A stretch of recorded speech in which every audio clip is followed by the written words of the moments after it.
Hello friends, स्वागत है आप सभी का एक बार फिर से सर जी की रसोई में। आज सर जी की रसोई में बने हैं मोमोज़। मोमोज़ बनाने के लिए सबसे पहले हम थोड़ा मैदा या आटा लेंगे। मैंने यहाँ पे मैदा लिया है और उसमें थोड़ा सा घी डाला है। और अगर आप चाहें तो मैदा लेने की जगह यहाँ हेल्दी ऑप्शन के लिए आटा भी ले सकते हैं, ठीक है। मोमोज़ उससे दोनों सेम ही बनते हैं, मैं दोनों तरीके से बनाए हुए हैं। यहाँ पे मैंने आप लोगों को दिखाने के लिए मैदा ही लिया है। मैदा के अंदर थोड़ा सा घी डाल के मैंने इसको अच्छे से मिक्स कर दिया है और इसे तब तक मिक्स करते जाना है जब तक आपका जो मैदा है, जब आप इसे इस तरीके से फोल्ड करें तो वो इकट्ठा ना होने लगे, ठीक है। जब वो इकट्ठा होने लगेगा यानी घी जो है अच्छे से मैदे ने अब्जॉर्ब कर लिया है। अब ये क्यों करते हैं? ये इसलिए करते हैं ताकि हमारा जो मैदा है उसका टेक्सचर बहुत ही अच्छा हो जाए।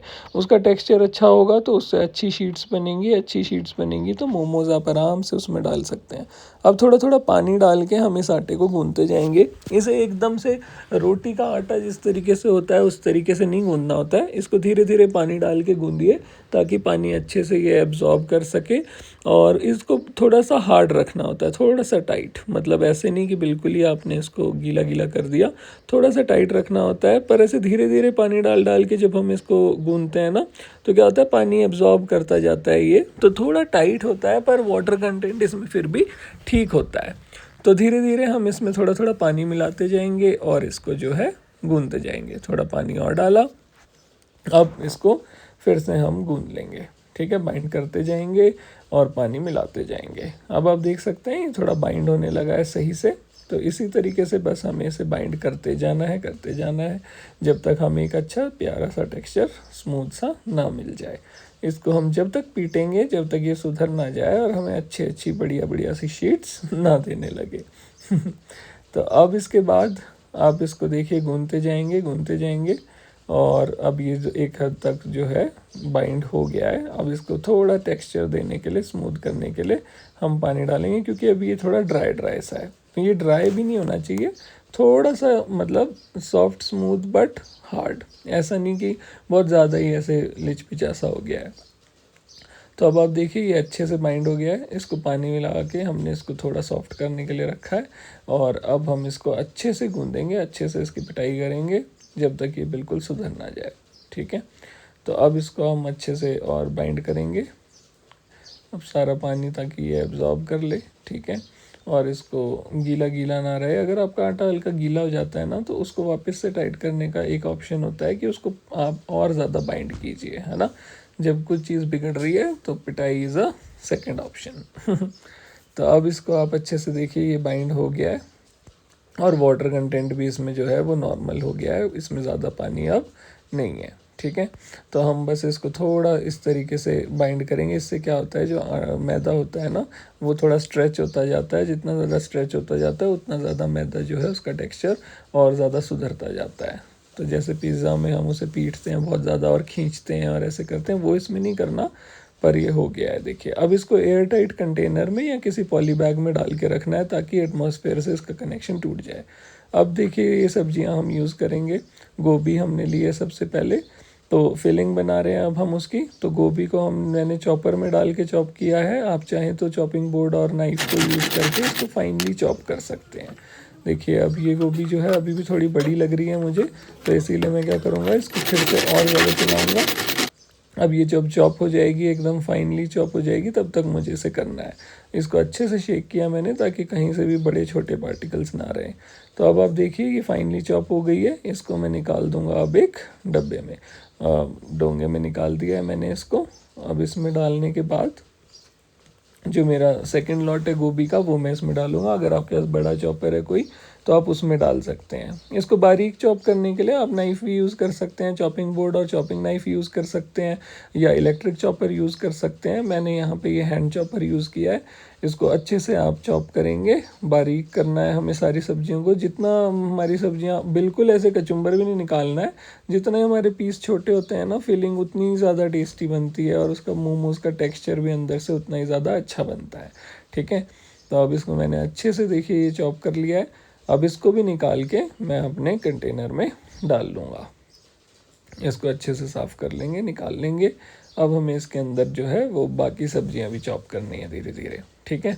गोभी हमारी रेडी है। अब हम इसमें चॉप करेंगे थोड़ा प्याज। अब हमने प्याज ले लिया है, प्याज को हम काट लेंगे रैंडम किसी भी ऑर्डर में आप इसे काट सकते हैं, क्योंकि हमें अल्टीमेटली इसे जो है चॉप ही करना है फाइन पीसीज में। तो अब हमने इसमें मैंने 2 प्याज डाले हैं और इन 2 प्याज को मैं अच्छे से इसके अंदर चॉप कर लूँगा। ये मैंने रैंडमली बड़े बड़े पीसेस में डाल दिए। इसी में मैं मिर्ची भी डाल रहा हूँ, ठीक है, मिर्ची इसमें डाल रहा हूँ ताकि ये भी जो है फाइनली चॉप हो जाए। तो अब हम इसको करेंगे बंद और फिर से हम अपने इसको चॉप करेंगे। आपने वो मीम देखा होगा मोमोज़ वाला एक, कि इसको हम गुंडी कर लेंगे। एक आंटी होती हैं जो इसको चॉपर को गुंडी मशीन बोलती हैं और हर चीज़ को बोलती हैं इसे गुंडी कर लेंगे। वो इसमें डाल के चॉप करती हैं और बोलती हैं इसे गुंडी कर लेंगे।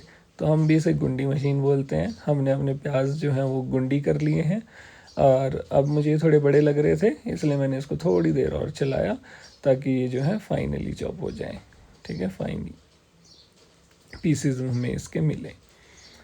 तो अब ये देखिए ये फाइनली चॉप हो गए हैं। अब हमें इसे क्या करना है, इसे भी हम वापस से अपने कंटेनर में डाल लेंगे जिसके अंदर हमने बाकी गोभी डाली थी। देखिए कितना छोटे छोटे पीसेस के हो गए हैं। अब इसके अंदर हम डालेंगे शिमला मिर्च। अब हमने इसका ब्लेड लगाया और इसके अंदर हमने काटनी शुरू कर दी है अपनी शिमला मिर्च। शिमला मिर्च के बीज हमने पहले ही निकाल दिए ताकि सिर्फ ये जो उसका गुद्दा वाला हिस्सा है यही आए, ठीक है। तो अब इसको इसके अंदर काट लेंगे। अब इसके अंदर हम एक चीज़ डालना भूल गए हैं जो काफ़ी इम्पॉर्टेंट है। मिर्ची हमने इसमें थोड़ी और डाल दी और अब हमें इसके अंदर लहसुन भी डालने थे, तो इसलिए मैंने लहसुन अब ले लिए और अब इन लहसुन को हम क्या करेंगे, अच्छे से छील लेंगे। लहसुन को छीलेंगे। यहाँ पे बड़े बड़े लहसुन यूज़ होते हैं, तो हम ये बड़े बड़े लहसुन के मैंने 4 से 5 कलियाँ यहाँ पे ली हैं और इस लहसुनों को भी अब हम अच्छे से छील के और अपनी गुंडी मशीन यानी कि अपने चॉपर में इनको भी हम डाल देंगे, ठीक है। हमारे लहसुन जो है वो छिल गए हैं, इसे हमने डाल दिया अपने चॉपर में। अब हम ढक्कन लगाएंगे और फिर से हम करेंगे चॉप चॉप चॉप। अब हमने इसको चॉप किया। अब इसको भी जब तक चॉप करना है जब तक एकदम बारीक पीसेस आपको ना मिल जाए। तो ये बारीक देखिए एकदम बारीक हो गया है सब कुछ। इसको हमने इसमें डाल दिया वापस। तो अब हमारी जो सब्जियां हैं वो रेडी हैं। अब इन सब्जियों से फिलिंग बनानी है। तो सबसे पहले हमने अपनी कढ़ाई ली, गैस को ऑन किया। अब इसको ऑन करने के बाद हम इसमें डालेंगे थोड़ा सा ऑयल। अब हम ऑयल को जो है गर्म होने का वेट करेंगे। जब हमारा ऑयल थोड़ा ठीक ठाक गर्म हो जाएगा, इसमें थोड़ी स्टीम मतलब इसमें से थोड़ा धुआं आएगा, आपको स्मेल से पता लग जाता है कि अब आपका जो ऑयल है वो अच्छे से पक गया है। कच्चा नहीं रहना चाहिए ऑयल, वरना पूरे मोमोज़ में ना ऑयल का टेस्ट आएगा आपको, ठीक है। तो आप जो भी ऑयल यूज़ करते हैं पर आपको उसे कच्चा नहीं छोड़ना है, आप उसको अच्छे से पकाएंगे जब तक उसकी जो स्मेल है वो निकल ना जाए। तो अब जब आपका ऑयल अच्छे से पक जाएगा तो उसके अंदर फिर हम डालेंगे थोड़ी सी हींग, है ना। तो अब देखिए आप, हमारा जो ऑयल है अब ये गर्म होना स्टार्ट हो गया है और इसमें से फ्यूम्स भी निकलने लगी हैं हल्की हल्की। तो मैंने इसमें हींग डाल दी है। अब हींग डालने के बाद हमें इसे कुछ नहीं डालना है और हमें इसमें सीधा डायरेक्ट जो है अपनी वो सब्जियां डालनी है जो हमने फाइनली चॉप कर रखी हैं। अब ये सब्जियां हमने इसमें डाल दी। अब इसको अच्छे से हम मिक्स कर देंगे ताकि सब्जियों पे जो है वो ऑयल लग जाए और जो सब्जियां हैं वो अच्छे से थोड़ी सी सॉटे हो जाएं, ठीक है। ये हमें वैसे सिम गैस पे करना होता है, वरना सब्जियां जो हैं वो पानी छोड़ने लगती हैं। ये हम इसमें डाल रहे हैं अब थोड़ा सा विनेगर। तो मैंने 1 कैप इसमें विनेगर डाल दिया है। आपको गैस सिम रखनी है ताकि सब्जियां पानी ना छोड़ें, ठीक है। तेज़ गैस पे ना सब्जियां पानी छोड़ने लगती हैं, बट उसका भी इलाज है। अब हमने इसमें डाल दिया थोड़ी सी soya sauce, dark soya sauce, और अब हमने इसको कर दिया वापस से मिक्स, ठीक है। अब हम इसके अंदर डालेंगे थोड़ा सा और सोया सॉस। इसको अच्छे से चलाएंगे, इसको अच्छे से मिक्स कर देंगे, ठीक है। अब ये अच्छे से हमारी मिक्स हो गई है मान लो। तो इसके अंदर हम लोग अब जो है वो डालेंगे थोड़ा सा अजीनोमोटो, ठीक है।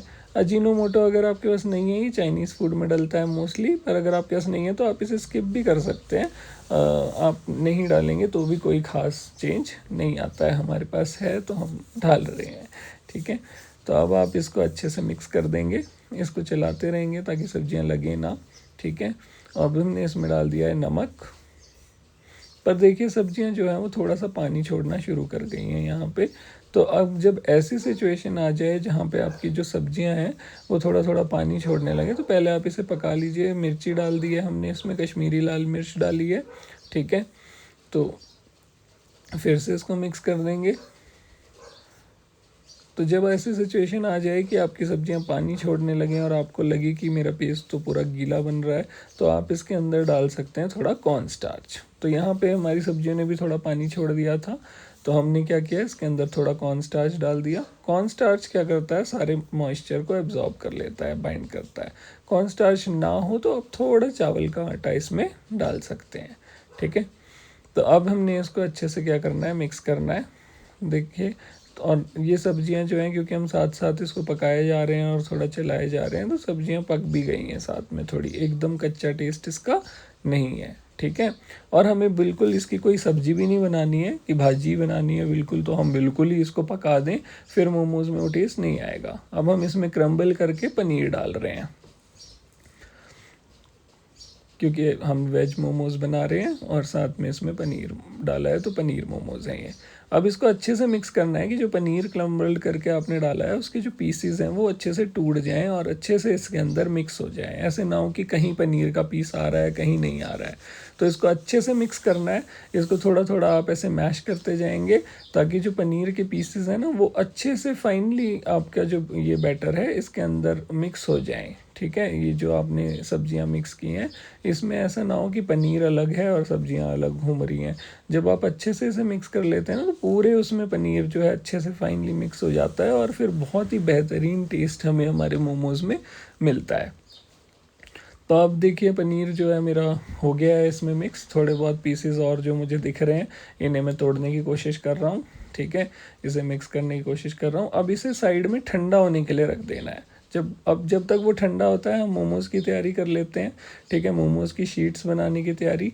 जो हमारा मैदा था देखिए कितना स्मूथ और कैसा सॉफ्ट हो गया है, क्योंकि हमने इसको जब तक वो बनाया ना तब तक ऐसे अनडिस्टर्ब्ड रख दिया है। कम से कम 15-20 मिनट आप उसे undisturbed tight air tight container के अंदर या किसी पॉलीथीन के अंदर बांध के बंद करके रखेंगे ताकि उसको बाहर का एटमॉस्फेयर बिल्कुल भी ना मिले, ठीक है। अब देखिए हमने जितने में मोमोज़ बनाने थे उस हिसाब से हमने छोटे छोटे पीसेस काट लिए हैं। हर एक पीस से हम 2 मोमोज़ बनाने वाले हैं, ठीक है। तो ये जो पीसेस मैंने काट लिए हैं इनको अब हम साइड कर देंगे और अब हम इनको क्या करना शुरू करेंगे, बेलना शुरू करेंगे। तो अब देखिए हमने क्या किया, अब आप देखिए कितना सही हमारा मैदा हो गया है, ना बिल्कुल ऐसे चिपक रहा है, ना बहुत ज़्यादा ऐसे स्टिकी है, एकदम परफेक्ट उसका जो आटा है हो गया। और शीट भी एकदम आप देखिए कितनी स्मूथ इससे बन रही है। अब इसको मुझे गोल रखना है थोड़ा सा, तो इसके लिए मैंने क्या किया, हम लोग इसको थोड़ा काट लेंगे। एक्सपर्टीज़ के लिए हमने जो है अपनी मैम को इनवाइट कर लिया है। मैम हमें परफेक्ट शीट जो है वो बना के देंगी। अब कटोरी से हमने इसको काट लिया है। आप अगर चाहें तो मतलब इस तरीके से कर सकते हैं, अदरवाइज़ आप नॉर्मल छोटी छोटी शीट्स बनाइए और उनमें अपना जो मैदा है उसे, अपना जो बैटर है उसे फिल कर सकते हैं। अब ये हमें थोड़ी छोटी लग रही थी तो इसको और हमने कर लिया। एक्चुअली ये उस एक पेड़े से पूरी एक बनी है, तो इसीलिए, और उससे 2 बन सकती हैं। तो हम इसको थोड़ा सा और पतला करेंगे। मोमोज़ की शीट जितनी पतली और सही होगी ना, ब्रेकेबल नहीं होनी चाहिए, बस उतना ही मोमोज़ अच्छे बनेंगे और पकेंगे अच्छे से, ट्रांसपेरेंट हो जाएंगे वो पूरी ये शीट जो है ना बाद में। तो अब हमने इसको अपनी कटोरी से वापस काटा और ये जो हमें मिल गया है इसके अंदर हम डालेंगे अपनी फिलिंग। ये हमने फिलिंग डाली। अब ध्यान से देखिए किस तरीके से फोल्डिंग की जा रही है। एक साइड से फोल्ड करेंगे, दूसरी साइड से पेस्ट, फिर फोल्ड पेस्ट। अगर ये नहीं हो रहा है और आपका आटा थोड़ा सा स्टिकी है अभी भी, तो आप एक पानी की कटोरी ले लेंगे। देखिए कितना बेहतरीन टेक्सचर इसमें आया है और कितना बढ़िया ही बना है। अब आप देखिए ये हमारा जुगाड़ है मोमोज वो स्टीम करने का। नीचे हमने पानी लिया है, फिर हमने अपनी नेट वाली ली है और इसके ऊपर जाली के ऊपर हमने रख दिया है ढक्कन। तो अब आप देखिए इस तरीके से आपने भरना है और किस तरीके से फोल्ड करना है। एक साइड से फोल्ड करना है, दूसरी साइड से फोल्ड करना है। इस तरीके से आपको इसे पेस्ट करते जाना है। अगर आपकी शीट अपने आप ऐसे पेस्ट नहीं हो रही है और खुल जा रही है, दैट मीन्स आपका आटा एकदम परफेक्ट वे में नहीं गूंदा है। उसका भी तरीका होता है, आप क्या करेंगे कि उसके लिए पानी ले लेंगे एक कटोरी में और अपनी उंगली गीली करके पानी से उसको थोड़ा ग्लू की तरह लगाएंगे, तो पानी इसमें ग्लू की तरह काम करता है और उसे पेस्ट कर देता है। अब हम ऑयलिंग कर लेंगे ताकि स्टीम करने के लिए जब हम अपने मोमोज इसमें रखेंगे तो हमारे मोमोज इस पर चिपके ना। तो हमने इस बर्तन को अच्छे से ऑयलिंग कर लिए। अब हम थोड़ा ऑयल जो है अपने मोमोज़ पे भी लगाएंगे। मोमोज़ पे ऊपर नीचे दोनों तरफ कोशिश कीजिए कि आप ऑयल लगा लें ताकि वो बिल्कुल भी चिपके ना। अगर आपको फ्राइड मोमोज़ बनाने हैं तो आप डायरेक्टली इन मोमोज़ को यूं का यूं उठा के कढ़ाई में भी डाल सकते हैं और इन्हें फ्राई कर सकते हैं। अब हमने स्टीम मोमोज़ बनाने थे तो हमने अपना, जब हमारे बर्तन में स्टीम उठने लगी तो हमने मोमोज़ एक एक करके इसमें रखने शुरू कर दिए हैं और अब हम इसको ढक्कन लगा के रख देंगे जब तक हमारे मोमोज़ बनते हैं। तब तक अब हम चटनी बनाएंगे। मैंने ली है थोड़ी सी यहाँ पे शेज़वान सॉस, और शेज़वान सॉस आप चाहें तो मोमोज़ को डायरेक्टली शेज़वान सॉस के साथ खा सकते हैं और मेयोनीज़ अलग से, पर मुझे ये ज़्यादा पसंद है। शेज़वान सॉस और मेयोनीज़ को मिक्स करके जो सॉस बनती है ना, ये सॉस मुझे बहुत ही टेस्टी लगती है और ये मोमोज़ के साथ बहुत ही बेहतरीन लगती है। तो इसको जो है आप अच्छे से मिक्स कर लेंगे। जब हम इसको मिक्स करेंगे इसका गाढ़ा सा टेक्सचर आ जाता है इस तरीके से। देखिए ये एक सैंडविच स्प्रेड की तरह हो गई है। ये चटनी मोमोज़ के साथ बहुत ही बेहतरीन लगती है। अब मोमोज़ पे डालने के लिए मसाला, एक पैकेट मैंने यहाँ मैगी मसाला का लिया है। मैगी मसाला अच्छे से आप अपनी कटोरी में डाल लेंगे। और मैंने यहाँ पे 2 छोटे पैकेट लिए हैं चाट मसाला के। ये मैंने मैगी मसाला डाल लिया, अब मैं इसके अंदर चाट मसाला डालूँगा। तो ये 2 छोटे पैकेट्स मैंने लिए हैं, आपके पास घर में है तो आप अंदाज़े से डाल सकते हैं। मैगी मसाला और चाट मसाला जो है इसे हम मिक्स कर लेते हैं अच्छे से। ये जो है ये बन गया हमारा मसाला। तो अब देखिए हमारे मोमोज स्टीम हो गए हैं। आप देख सकते हैं मोमोज की कवरिंग थोड़ी थोड़ी ट्रांसपेरेंट हो गई है। अलग से देख के पता लग रहा है कि ये अच्छे से पक गए हैं। मोमोज कच्चे नहीं रहने चाहिए वरना वो आपके पेट में दर्द कर सकते हैं। तो जब इस तरीके से वो शाइन करने लगे और उनकी जो आउटर कवरिंग है वो थोड़ी ट्रांसपेरेंट होके अंदर का दिखने लगे, तब तक आपके मोमोज स्टीम करने हैं। हमारे मोमोज स्टीम हो गए हैं। अब हम इस पे डालेंगे अपना मसाला, जो मसाला हम लोगों ने खुद ही बनाया है घर पे 2 मसाले यूज़ करके। और ये मसाला डाल के हमने इसे सर्व करने के लिए रख दिया है। तो अच्छे से हम भर भर के मसाला लगाएंगे क्योंकि ये मसाला जो है ये भी अब हमारे मोमोज़ को बढ़िया टेस्ट देता है। तो अब हमने इसे सर्व किया है अपनी चटनी के साथ और इस मसाले के साथ, और बहुत ही बेहतरीन इनका टेस्ट था। इसी तरीके की रेसिपीज़ जानने के लिए हमें सब्सक्राइब करें और हमारी वीडियोस को शेयर करें, लाइक करें, हमें मोटिवेट करें ताकि इसी तरीके की रेसिपीज़ हम आपके लिए लाते रहें।